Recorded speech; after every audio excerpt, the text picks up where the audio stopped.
Hey, welcome back. Today we're going to be talking about the garrisons in the Warlords of Draenor expansion, and it's a welcome addition to the game. It's kind of like a mini game within the game itself. You are the boss of a plot of land, which is your garrison, and on this piece of land you can build buildings and have people and followers to help you out during your gameplay.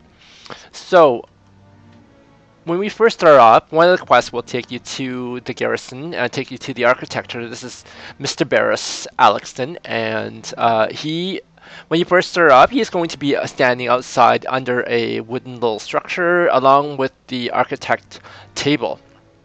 Now, if we take a look at this, you're going to find that this is my garrison right here. I just recently started, but I'm at level 2, which means that I was able to build my barrack and build my town hall. You also have access to, other than the large plot of land, you've got access to a medium plot of land and 2 small empty plots. Once you get a certain level, I think level 92 actually, you have access to the fishing shack, the lunar fall excavation, which is the mining resources, and the herb garden. So on the outside of your garrison are your resource base buildings. Inside, the small empty ones, the small lots are profession base, and the large and medium are just, they add additional perks to your gameplay, which really help you out in terms of, being able to customize what type of features that you would like to help you out during your gameplay. So let's take a look at this. Let's take a look at what you can do with some of these things. So um, each of these buildings have up to 3 levels. When you start off, obviously, you're going to be at level 1. But as you progress higher and you can afford to pay up to upgrade the individual buildings, each building does have a cost associated with it if you want to upgrade. So in this case, 2,000 if I wanted to upgrade my town hall to the next level, as well as 5,000 gold. So it's 2,000 garrison resources. These are resources considered another form of currency, I guess. It's just the garrison resources. The resources you can earn from completing quests, from just finding the resources lying around, or your followers, which if they complete quests, they can add to your garrison resources as well. So, and speaking of followers, you gain followers for your garrison. They man your garrison because who else would man it when you're gone? But you can send them off on specific tasks, do work orders for you, and basically build resources. So, with this new expansion, resources basically it's less time consuming to get additional resources if you have multiple multiple garrisons running at the same time. I'm starting to lose my voice here. Wow. Okay, so let's take a look at the small buildings that you can build. As I said earlier, you can build profession-based buildings, and enchanting, engineering, alchemy, jewel crafting. Salvage yard allows salvage to be occasionally recovered from missions. Scribe, so this is inscription. You got the storehouse, which is access to your bank. Tailoring, blacksmithing, and the tannery, which is for leather working. So as you can see, there's 3 levels for each of those. Let's just take the forge, for example. Allowing the production of blacksmithing items and work orders, that's level 1. Level 2 allows followers with the blacksmithing trait to work here, granting a unique bonus. And level 3 allows up to 21 work orders at one time. But you'll notice, even though that there's a big list of buildings that you can build on your plot of land, you're restricted to only 2 at the moment. So you can only put 2 buildings on this in your garrison in terms of small buildings. Medium building, that's the one on the left-hand side of the town hall. You can build a barn, which basically allows you to capture small animals to use for leatherworking or tailoring recipes, so resources for your other professions. Gladiator's Sanctum increase the out-of-combat regeneration in outdoors Draenor zones and allows the collection of broken bones from defeated enemy players. The lumber mill allows you to mark small trees in Draenor for harvest, so basically allowing you to gather up those resources. Inns, if you want to recruit additional followers. Or the trading post, which basically a merchant will come by and sell you different goods each day.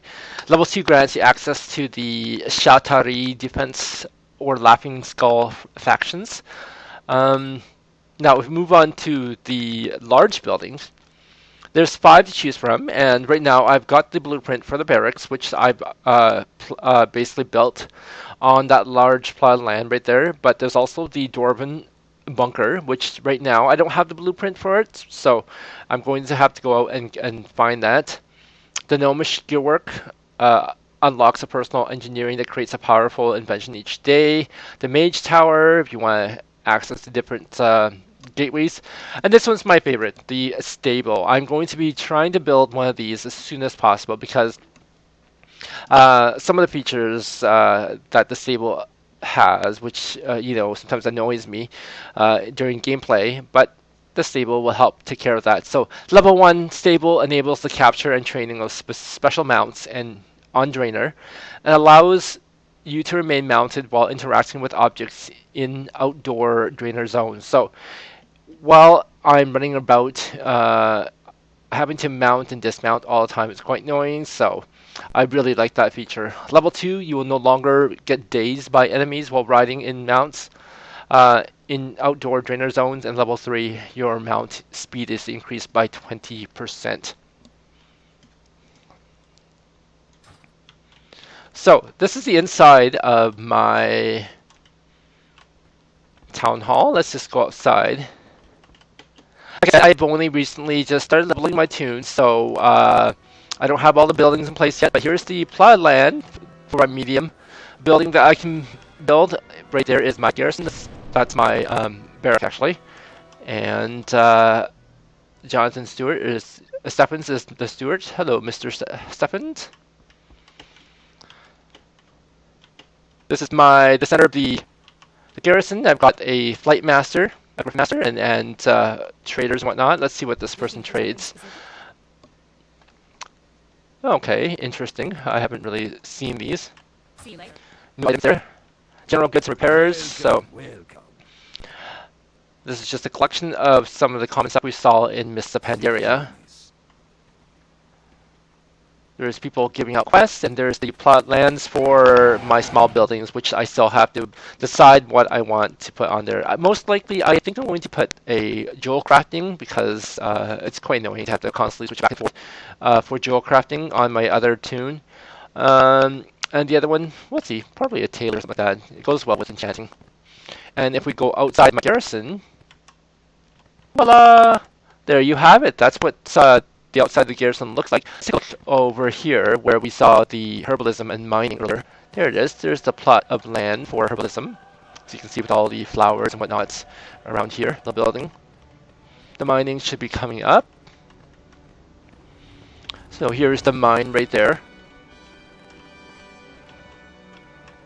And if we go over here, you can spend some time fishing, relax, and try and catch some fish.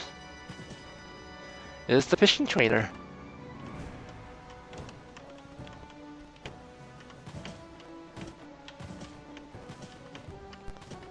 So it's your home in the World of Warcraft world. So yeah, there you have it. This is my garrison so far. I've only been able to build, like I said, just a barrack and the town hall, but I will do an updated video once I get to level 3 for some of these buildings. But yeah, hope you guys enjoy this brief little look into garrisons and start playing around with your own garrison. I will talk to you later, and don't forget to subscribe to my videos. I'm going to try and get some more videos out for everybody to enjoy.